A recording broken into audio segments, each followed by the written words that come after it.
পিছনে তাকায়, দেখে কেউ নাই। 10 ভাই মিলে ধাক্কা দিয়া হযরত ইউসুফকে কুয়ার মধ্যে ফেলা দেয়। হযরত ইউসুফ পরে আর বলে, আমার আব্বা ইসহাক, আমার আব্বা ইয়াকুব আলাইহিস সালাম আমারে শিখাইছে, ওনার আব্বা ইসহাক আলাইহিস সালাম ওনারে শিখাইছে, ওনার আব্বা ইব্রাহিম আলাইহিস সালাম ওনাকে শিখাইছে, বিপদ আসলে বলো হাসবুনাল্লাহু ওয়া নি'মাল ওয়াকিল। আমি কুয়ার মধ্যে পড়তে পড়তে আমি বললাম হাসবুনাল্লাহু ওয়া নি'মাল ওয়াকিল, নি'মাল মাওলা ওয়া নি'মান নাসির।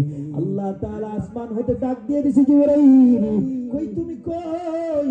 জিবরাইল আলাইহিস সালাম বলে, আল্লাহ মালিক, আমি তো সিদরাতুল মুনতাহা জমিনের থেকে অনেক উপরে, বর্ণনা দেওয়ার সময় নাই।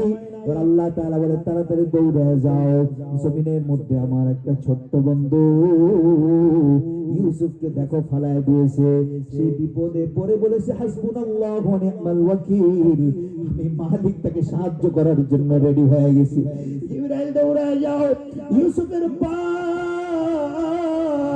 জমিনের মধ্যে পড়ার পূর্বেই, পানির মধ্যে লাগার পূর্বেই ইউসুফকে তুমি নূরের পাখার মধ্যে উঠে নিবা।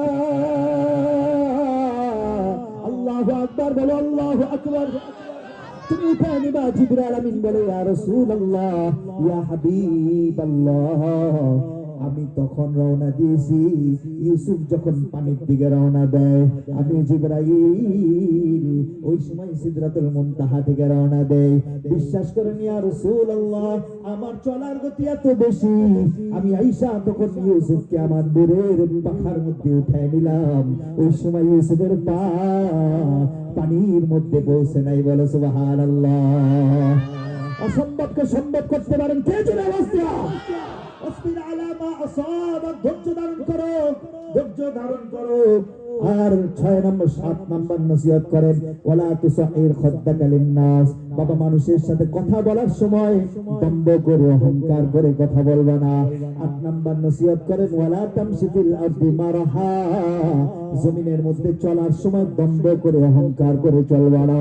9 নম্বর নসিহত করেন, ওয়াকসিদ ফি মাশিকা, হে সন্তান চলার মধ্যে মধ্যম পন্থা অবলম্বন করো। 10 নম্বর নসিহত করেন, ওয়াকদুদ মিন সাউতি, সন্তান বড়দের সাথে কথা বলার সময় আওয়াজ কি উঁচু করে কথা বলবা না। তাহলে প্রথম শিখাইলেন ঈমান।